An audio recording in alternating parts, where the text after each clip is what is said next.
Hey, what's up, movie fans? This is your buddy, your pal, London Hawthorne, and I am here with a very brief review of 3 Billboards Outside Ebbing, Missouri, or Missouri.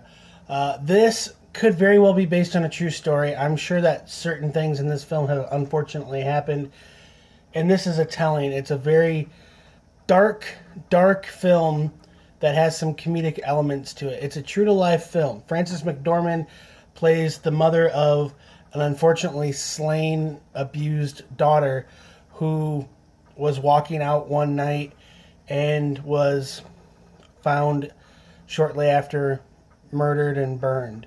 And she's trying to figure out why her small town in Missouri is not figuring out what happened and who this vicious killer was. This is definitely this true-to-life small-town film that, it's easy to identify. I'm in a medium-sized town, and, big city life's right over there, and small town's right over here. So it's crazy to think, but there's sometimes these unfortunate things happen, and you cannot justify why justice isn't being served. So the police chief is played by Woody Harrelson, and he's actually trying his best with the resources he has. But it's 7 months later, and Frances McDormand's character, understandably so, cannot understand why nothing has happened.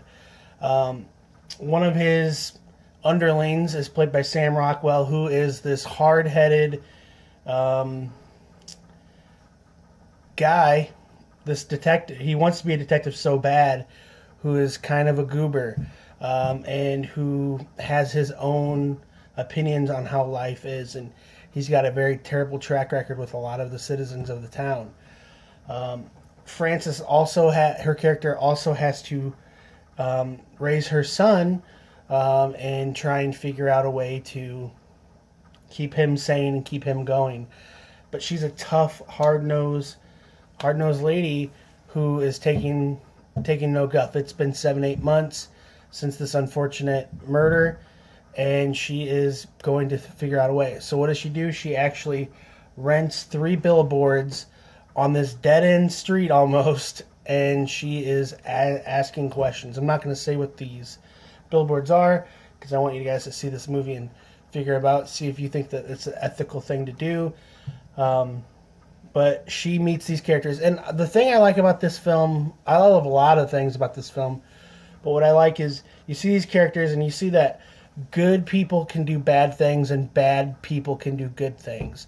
So it's like finding this happy medium between these folk. Because there are characters that you hate for a good part of this film, and then you see this little twinkle, this little itty-bitty twinkle where you're like, wow, they're doing some good in their life. And then you see characters who you immediately identify with that do bad things that you could not justify. So it's this really cool mix. Some of the interludes of music I thought were the one thing I didn't like. I think that there's a little too happy, peppy music at certain points in the film.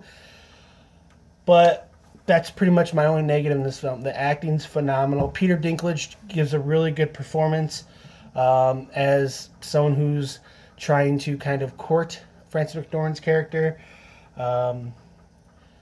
There's some really, really good performance in this film. I like the pacing. I love the shots. It opens up with simple shots.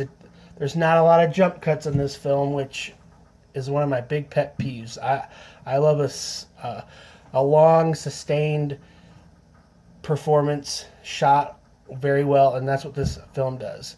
McDonough did a really good job in this film. He's got a really good track record, 7 Psychopaths and In Bruges. I think I did a review of In Bruges, so click on my username, London Hawthorne, and type in review, and check out the In Bruges review, or check out my other hundreds of movie reviews. What did you guys think? Leave a comment. Subscribe to my YouTube channel if you can. Click on an ad or commercial if you want. Helps me pay for my movie tickets. Thanks so much for watching.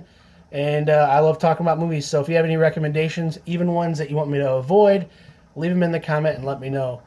Have a great day.